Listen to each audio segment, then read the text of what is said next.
மதிமுகம் நேயர்களுக்கு வணக்கம். இன்றைய நேர்காணலில் நம்மோடு திமுகவின் மாணவரணி மாநில துணை செயலாளர் ஈரோடு வீரமணி அவர்கள் இணைந்திருக்கிறார். டயா பூஸ்டர் சுகரை கண்ட்ரோல் பண்ணும், உங்க ஆரோக்கியத்தை மீட்டு தரும். சர்க்கரையை கட்டுப்படுத்துறதுக்கான எளிமையான வழிமுறை, இயற்கையான வழிமுறை. அனைத்து மருந்து கடைகளிலும் கிடைக்கும். வணக்கம்.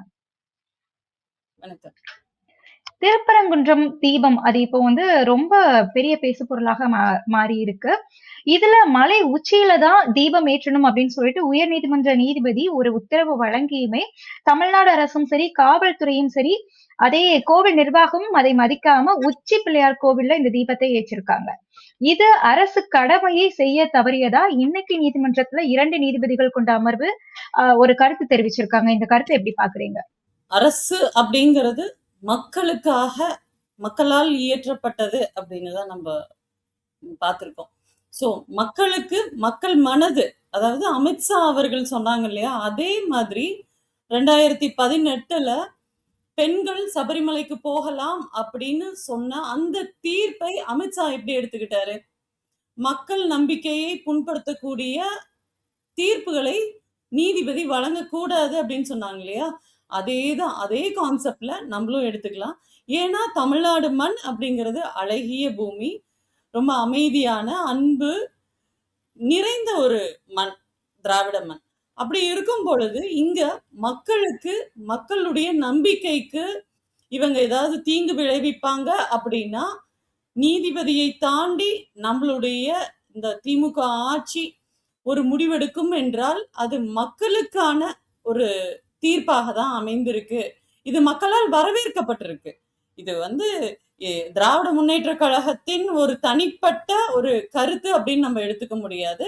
மக்கள் அதை ஆரவாரம் செய்து கொண்டாடி விசில் அடிச்சு கைத்தட்டி வரவேற்றாங்க. அப்போ அது மக்களுக்கான ஒரு தீர்ப்பு அப்படின்னு தான் நம்ம பார்க்க முடியும். இல்ல, இப்போ அந்த தீபம் உச்சில ஏத்துறதுல என்ன பிரச்சனை இருக்கு?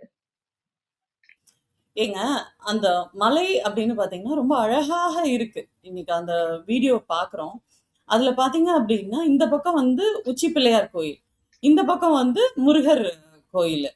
இடையில அந்த அழகிய ஒரு இயற்கையான ஒரு குளத்தோட இயற்கை சூழல், பசுமை மிக்க அந்த ஒரு இடத்துல நடுவுல 2 இறை வழிபாட்டாளர்களுக்கும் இடையே பாத்தீங்க அப்படின்னா அந்த தர்கா அமைஞ்சிருக்கு. இத தொடர்ந்து பல ஆண்டுகளாக நம்மளுடைய எந்த சாதி, மதம் இதெல்லாம் தாண்டி அந்த திருப்பரங்குன்றம் மக்கள் வழிபட்டுட்டு வர்றப்போ எந்த பிரச்சனையும் இல்லை.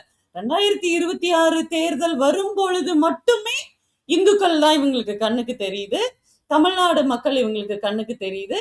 இவங்க அங்க அந்த தீபத்தை ஏற்ற வேண்டும் அப்படின்னு ஒரு தீர்ப்போட வந்தாங்க இல்லையா, தனியார் அமைப்பு, இந்து முன்னணி அமைப்பு. அவங்க என்ன சொல்றாங்க? முருகருக்கு அரோகரா அப்படி சொல்லலையே. அவங்க என்ன கோஷம் விட்டுட்டு வர்றாங்க? மாதா கி ஜே அப்படிங்கிறாங்க. எங்க வந்தது இங்க இந்திய மாதா எங்க வந்தாங்க அந்த மலையில? அப்போ இவங்களோட நோக்கம் என்ன? இவங்க முழுக்க முழுக்க ஆர்எஸ்எஸ் சித்தாந்தத்தை கொண்டு இங்க திணிப்பதற்காக இரத்த வெள்ளத்தில் தாமரையை மலர செய்யலாம் என்ற அவர்களுடைய சதி திட்டம் நேற்று முறியடிக்கப்பட்டிருக்கு அப்படின்னு தான் நம்ம சொல்லுவோம். இல்ல, இப்போ இந்த செயல்பாடுகள் ஒரு கலவரத்தை தூண்டுறதுக்கான இந்த செயல்பாடுகள் எல்லாத்துக்குமே காரணம் அந்த நீதிபதி தான், ஜி ஆர் சுவாமிநாதன் அவர்கள் தான் அப்படிங்கிற ஒரு குற்றச்சாட்டும் இருக்கு. முழுக்க முழுக்க அவர் தான் காரணம் அப்படின்னு சொல்லிட முடியுமா? ஆமா ஆமா, அதுக்கு என்ன மாதிரி காரணம்னு நம்ம துக்ளுக்கு குருமூர்த்தி இருக்கிறாரு இல்லையா, அவரு குறிப்பிட்ட வகையிலேயே நம்ம எடுத்துக்கலாம். அவர் சொல்லியிருக்காரு ஒரு இன்டர்வியூல, ஒரு ஸ்டேஜ்ல மைக்ல பேசுறப்ப அவர் என்ன சொல்றாரு அப்படின்னா, மற்றவங்க காலை பிடிச்சு நீதிபதிகளாக வந்திருக்காங்க, இவங்களுடைய போக்கு அப்படிங்கிறது அங்க யாரால் நியமிக்கப்பட்டாரோ அவருடைய மனப்போக்காக இவங்க செயல்படுவாங்க அப்படின்னு துக்ளக்கு அவரு குருமூர்த்தி சொன்னதுதான் எங்களுக்கு நினைவுக்கு வருது. அப்போ அவங்களுடைய கைப்பாவையாகவே தான் நீதிபதி அவர்கள். அவா கூட்டமெல்லாம் எவ்வளோ தப்பு பண்ணாலும் அது நியாயம், தர்மம் அப்படின்னு சொல்லக்கூடிய அந்த நீதியரசர் அவங்க ஒரு காணொலியிலையும் சொல்லியிருக்காங்க, அவா கூட்டமெல்லாம் தப்பு செஞ்சா அது தண்டனைக்குரியதே அல்ல அப்படிங்கிறாங்க. அப்போ மனிதனை மனிதனாக மதிக்க வேண்டும் அப்படிங்கிறது தான் தமிழ்நாடு மண் இல்லைங்களா?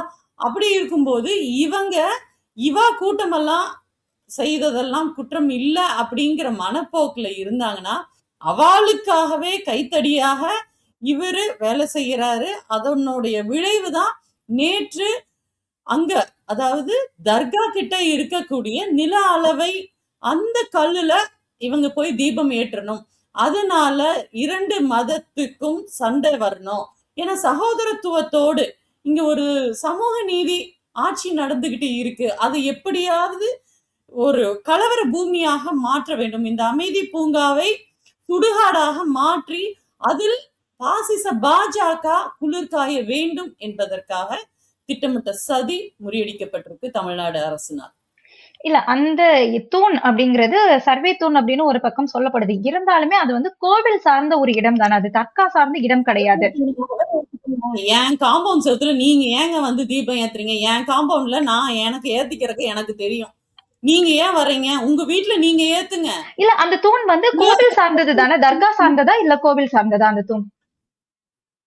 அந்த தூண்கிறது அந்த மலைக்கான சார்ந்தது. அது தர்காவுக்கு முன்னாடி இருக்கு. தர்காவுல இருந்து 15 மீட்டர் தள்ளி தான் எதுவா இருந்தாலும் நீங்க செய்யணும்னு இதுக்கு முன்பாக இந்த வழக்குக்கு சம்பந்தப்பட்ட 2 நீதிபதிகள் சொல்லியிருக்காங்க.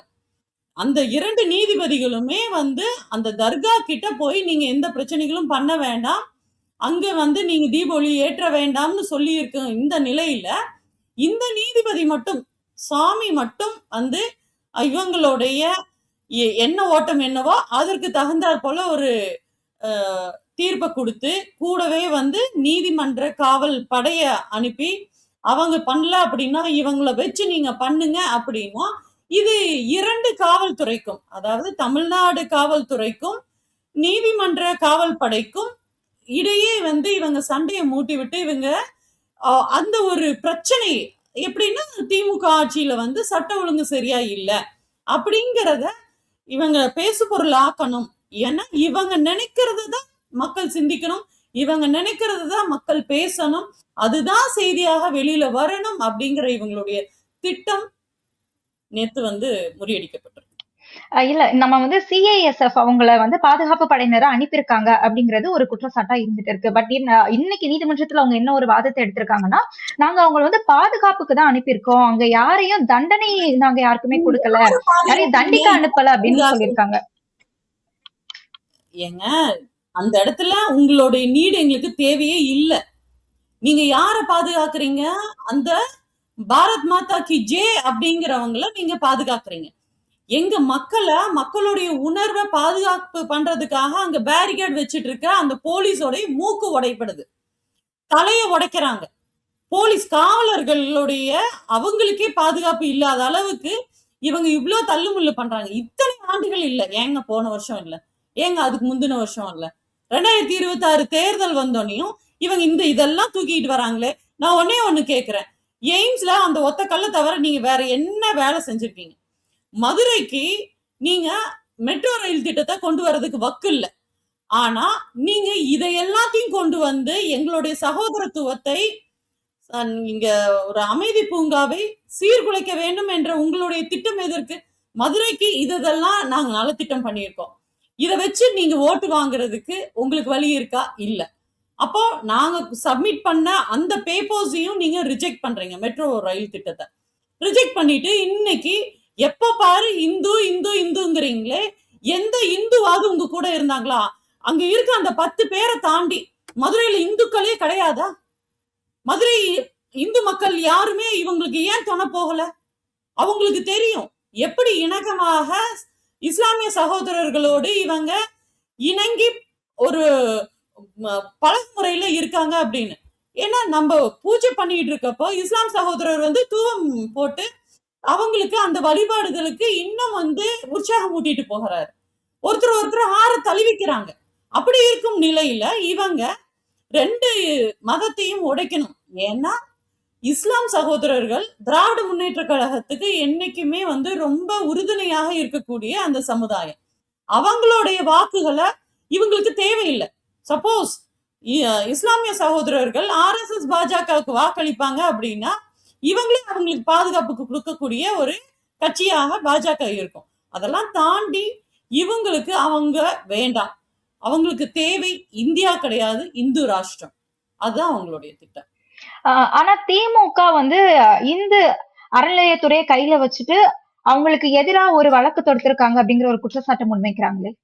யாருக்கு எதிரா? ஆர்எஸ்எஸ்க்கு எதிரா தானே, தமிழ்நாடு மக்களுக்கு எதிரா இல்லைங்க. நீதிபதிக்கு எதிரா. நீதிபதி யாருடைய கையால? ஆர்எஸ்எஸ் பாஜக கையால் தானே. அவர் நீதி அரசரவா நடந்துகிட்டாரு. அவர் வந்து ஒரு கைப்பாவையா தானே இருக்கிறாரு. வருங்கால ஆளுநர் இப்ப கால்ல விழுந்து கிடக்குறாரு, பாஜக கால்ல. அப்படிதானே அது செயல்படுறாங்க. இந்த ரிட்டையர்மெண்ட், நீதிபதியில இருந்து ரிட்டையர்மெண்ட் ஆனாலும் நாளைக்கு அவரை ஆளுநராக ஒரு மாநிலத்துல போடுவாங்கங்கிற ஒரு நம்பிக்கையில செயல்பட்டுக்கிட்டு இருக்கிறாரு. அவருடைய அந்த திட்டம் இன்று தமிழ்நாடு மக்களுக்கு வெட்ட வெளிச்சமாயிருக்கு. நீங்க இப்படி சொல்றீங்க. ஆனா அதே நீதிபதி நினைச்சா இன்னைக்கு முதலமைச்சர் மேலேயே வந்து அவமதிப்பு வழக்கு போட முடியும். ஆனா அவர் அது போடலையே.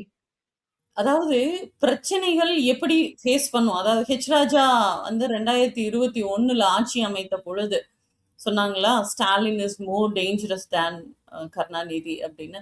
அதான் அவங்க எதிர்பார்த்ததை விட இவர் ரொம்ப டேஞ்சரஸா இருக்காரே அப்படிங்கிறத உணர்ந்திருக்கலாம். எப்படின்னா, இப்போ இவர் கொடுத்த தீர்ப்பை மேல வந்து ஸ்டே பண்ண ஆர்டர் ஹெச்ஆர்என்சில மூலமா வாங்கி அதுக்கு ஸ்டே ஆர்டர் போட்டிருக்கோம். இப்ப நீங்க தீபம் ஏத்த முடியாது. அதாவது தீபமே ஏத்தக்கூடாது அப்படிங்கிறது திராவிட முன்னேற்ற கழகத்தின் ஆட்சியின் நோக்கம் கிடையாது. உச்சி பிள்ளையார் கோயில்ல தீபத்தை ஏற்றியாச்சு. நீங்க நினைக்கிற எங்க தீய வைக்கணும்னு நினைக்கிறீங்களோ அந்த தீயை வைக்க முடியாது. இது அழகான தீபமாக ஏற்றப்படும் அப்படிங்கிறது தான் திமுகவின் ஆட்சி திட்டம். இல்ல இது நீங்க சொல்றத பார்க்கும்போதே ஒரு ஈகோ கிளாஷ் மாதிரி தெரியுது. என்னோட ஈகோ பெருசா, உன்னோட ஈகோ பெருசா அப்படிங்கிற மாதிரி எல்லாம் இருக்கு பாக்குறதுக்கு. ஈகோ எப்படி எடுத்துக்கலாம் அப்படின்னா, தமிழ்நாட்டு மக்களின் நலன் முக்கியமா, இல்ல ஆர்எஸ்எஸ்ஸின் பாஜகவின் அவங்களுடைய திட்டம் முக்கியமா அப்படின்னு நீங்க ஈகோ உங்களுடைய அந்த வார்த்தை கையாளடும் மூலமாகவே நாங்க எடுத்துக்கிட்டோம் அப்படின்னா, எங்களுடைய மக்களின் நலன் மட்டுமே முக்கியம். என்னைக்குமே தமிழ்நாடு வந்து இவங்களுக்கு அடிமையாக இருக்காது. Tamil Nadu any time out of control. ஆர்எஸ்எஸ்க்கு அடி பணியாது. ஸோ நீங்க உங்களுடைய கேள்விக்கான பதிலாகவே இதை எடுத்துக்கலாம். ஈகோவா நாங்க இருக்கோம் அப்படின்னா எங்க ஈகோவை நாங்க விட்டு கொடுக்க முடியாது. தமிழ்நாடை விட்டு கொடுக்க மாட்டோம். தமிழ்நாடு என்னைக்கும் இவங்களுக்கு அடிபணியாது, இவங்களுக்கு தலை குனியாது. ஒரு மத சடங்கா நடத்துறது மூலமா சமூக நல்லிணக்கம் கெட்டு போயிரும் அப்படின்னு சொல்றது எந்த விதத்துல நியாயமான ஒரு கருத்தா இருக்கும்?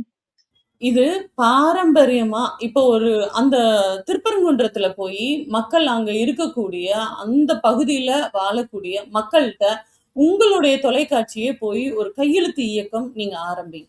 அங்க அவங்க கிட்ட கேளுங்க, யாரெல்லாம் வந்து இந்த தீபம் ஏற்றக்கூடிய இந்த நிகழ்ச்சி தர்காவுக்கு முன்னாடி இருக்கக்கூடிய நில அளவை கல்லுல தான் ஏற்றணும் அப்படின்னு நீங்க எல்லாம் விருப்பப்படுறீங்க அப்படின்னு. அப்படி அவங்க விரும்பினால் அதையும் தமிழ்நாடு அரசு திமுக ஆட்சியில அமைச்சு தருவாங்க. தமிழ்நாடு மக்கள் எதை விரும்புவார்கள் என்று புரிந்து அறிந்து செயல்பட்டு கொண்டு இருக்கிறவர் தான் முத்துவேல் கருணாநிதி ஸ்டாலின் அவர்கள்.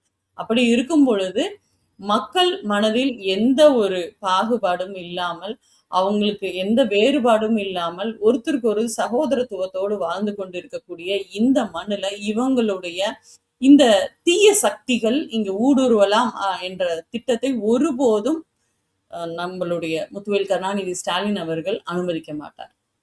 அப்போ நீங்க இது வந்து பாஜகனுடைய திட்டம், உள்துறை அமைச்சர் சொல்லி இந்த தீர்ப்பை வந்து சுவாமிநாதன் கொடுத்திருக்கதா சொல்றீங்களா? கண்டிப்பா அவங்க என்ன நினைக்கிறாங்களோ அதை செயல்படுத்தக்கூடிய ஒரு டூல் தான் வந்து சாமிநாதன். அதை தாண்டி அவர் வந்து தன்னிச்சு மக்களுடைய நன்மைக்காக அப்படின்னு எல்லாம் அவங்க சிந்திக்கிறது கிடையாது. ஏன்னா ஒரு 50 ஆண்டுகளுக்கு முன்பாகவே பாத்தீங்க அப்படின்னா இந்த பழக்க வழக்கம் உச்சி பிள்ளையார் கோயில்ல அவங்க வந்து தீபம் ஏற்றக்கூடிய இந்த நிகழ்வு தான் தொடர்ந்து நடந்துட்டு வந்துட்டு இருக்கு. அப்படி இருக்கும் பொழுது நம்ம பாபர் மசூதியில இருக்கப்போ அந்த இடிக்கிறாங்க இல்லையா, அப்போ பாத்தீங்க அப்படின்னா ஒரு லால் தாஸ் அப்படிங்கிற ஒரு பூசாரி சொல்றாரு, இங்க இருக்கக்கூடிய இந்துக்கள் இந்த பாபர் மசூதிக்குள்ளார ராமர் கோயில் கட்டணும், பூஜை பண்ணணும் அப்படிங்கிற விரும்பக்கூடிய மக்கள் அல்ல அப்படின்னு அவர் சொன்னார். அந்த பூசாரி ஒரு இந்து பூசாரியவே கொன்னுட்டு தான் வந்து அந்த பாபர் மசூதி இடிப்பே நடந்தது. அப்படி இருக்கும்போது இங்க இருக்கக்கூடிய அது நார்த்லயே அப்படி இருக்கு. இங்க வந்து பாத்தீங்க அப்படின்னா கண்டிப்பா நம்மளுடைய தமிழ்நாடு மக்கள் பாத்தீங்க அப்படின்னா அந்த மாதிரியான ஒரு எண்ண ஓட்டத்தில் இருக்கக்கூடியவர்கள் அல்ல. ஏன்னா இங்க எந்த காலத்திலயும் வன்முறை ஒரு ரிலீஜன் சாதிக்கு அப்பாற்பட்டு மதத்துக்கு அப்பாற்பட்டு வந்து கிறிஸ்டியன்ஸ் வந்து கேக் கொடுக்கறதும், முஸ்லிம்ஸ் வந்து பிரியாணி கொடுக்கறதும், இந்துக்கள் வந்து அவங்களுடைய பொங்கல் அப்பவோ இல்ல பிள்ளையார் சதுர்த்தி அப்போ கொழுக்கட்டை, சுண்டல் இதெல்லாம் கொடுத்து ஒருத்தருக்கு ஒருத்தர் பரிமாறிக்கொள்ளக்கூடிய அளவுக்கு ரொம்ப ஃப்ரெண்ட்ஷிப்பான இருக்கக்கூடிய ஒரு நல்ல உறவு முறையில இருக்கக்கூடிய மண். இந்த இடத்துல வந்துட்டு இவங்க தொடர்ந்து இந்த மாதிரியான வன்முறைகளை உள்ள கொண்டு வரணும் அப்படிங்கிறதுக்காக தான் இந்த வேலைகள்லாம் இவங்க செய்யறாங்க அப்படிங்கிறது நல்லா தெரியுது. இப்ப நீங்க அயோத்தி ராமர் கோயில மென்ஷன் பண்ணிருந்தீங்க. சோ அயோத்தி மாதிரி இந்த திருப்பரங்குன்றத்தை மாற்றணும் அப்படிங்கறதுதான் பாஜகவோட நோக்கமா? எக்ஸாக்ட்லி. ஆமா. அதோட நோக்கத்தினால இந்துக்களே வாருங்கள், இந்துக்களே ஒன்று கூடுங்கள், இது இந்து நாடு, ஒரே தேர்தல், இதெல்லாம் எதுக்கு அப்படின்னா ஒரு தெய்வம் தான் இருக்கணும், ஒரு மொழி தான் இருக்கணும், அந்த ஒரு மொழி, ஒரு உணவு முறை, இது எல்லாமே ஏன் அப்படின்னா வேற யாருக்கும் எந்த விருப்பு வெறுப்பும் இருக்கக்கூடாது. இவங்க சொல்றத மட்டும்தான் சாப்பிடணும், இவங்க சொல்ற கடவுளை மட்டும்தான் வழிபாடு பண்ணணும், இவங்க சொல்ற தலைவர் தான் ஆட்சி புரியணும். அதற்காக இவிஎம் மிஷின் ஆகட்டும், இல்ல எஸ்ஐஆர் இப்ப கொண்டு வந்து திணிச்சிருக்காங்களே இதுவாகட்டும், இது எல்லாமே அவங்களுடைய அராஜகத்துக்கு, அதிகாரத்துக்கு அடிபணிய வேண்டும் என்ற திட்டம் அவங்களுடைய போக்கு அப்படின்னு தான் நாங்க உறுதியா சொல்றோம். இப்போ நம்ம வந்து திராவிட அரசு வந்து மக்கள் நலனுக்காக பாடுபட்டு இருக்கு அப்படிங்கறது எல்லாரோட கருத்தா இருக்கு. அப்படி இருக்கக்கூடிய சமயத்துல மதுரையில 144 தடை உத்தரவை பிறப்பிக்கும் போது அங்க இருக்கக்கூடிய மக்களுக்கு அது ஒரு நாள் அப்படியே முடங்கி போன்ற மாதிரி ஆகுது இல்லையா? அதாவது ஒரு நாள் முடங்கி போகிறது முக்கியமா, மக்களுடைய உயிர் முக்கியமா, இவங்களுடைய திட்டம் ஏற்கனவே தலைவருக்கு, அதாவது திராவிட முன்னேற்ற கழக தலைவர், தமிழ்நாடு முதலமைச்சர் அவர்களுக்கு தெரிந்ததன் காரணமாக தான் வந்து 144 தடை விதிச்சிருக்காங்க. அப்பதான் இவங்க சட்ட ரீதியா இல்ல நீதிமன்ற அந்த காவல் படை மூலமாக இவங்க கொண்டு வர அந்த என்னென்ன சதிகள் இவங்க தீட்டுறாங்க, அதை எப்படி நம்ம முறியடிக்க வேண்டும் அப்படிங்கிறதுக்காக தான் அந்த மக்கள், அந்த மண், மதுரை மண் வந்து ரொம்பவே பாத்தீங்க அப்படின்னா இலங்கைக்கு போய் போர் புரிந்த வீர தமிழர்கள் நிறைந்த மண் தான். இருந்துமே இப்ப பாத்தீங்க அப்படின்னா அழகர் கோவில்ல அழகர் ஆத்துல இறங்குறப்ப கூட எந்த அசம்பாவிதமும் இது வரைக்கும் நடந்தது கிடையாது. பல லட்சம் பேர் ஆத்துல இறங்குவாங்க, அதுல நீராடி வருவாங்க. அப்படி அந்த ஒரு இறை நம்பிக்கை பக்தி கொண்ட மக்கள் அங்க இருக்கும் பொழுது எந்த அசம்பாவிதமும் நடக்காத அந்த சூழ்நிலைகள்ல வாழ்ந்துட்டு இருக்க அந்த மக்களுக்கு ஏதோ ஒரு தீங்கு கண்டிப்பாக இந்த RSS பாஜகவினால் பாசிச இந்த பிஜேபினால வரப்போகுது அப்படிங்கிறத முன்கூட்டியே உணர்ந்துதான் இந்த 144 தடை விதிச்சிருக்காங்க அப்படிங்கிறது தான் உண்மை. தேங்க்யூ. பல்வேறு தகவல்களை பகிர்ந்திருந்தீங்க. நன்றி. நன்றிம்மா.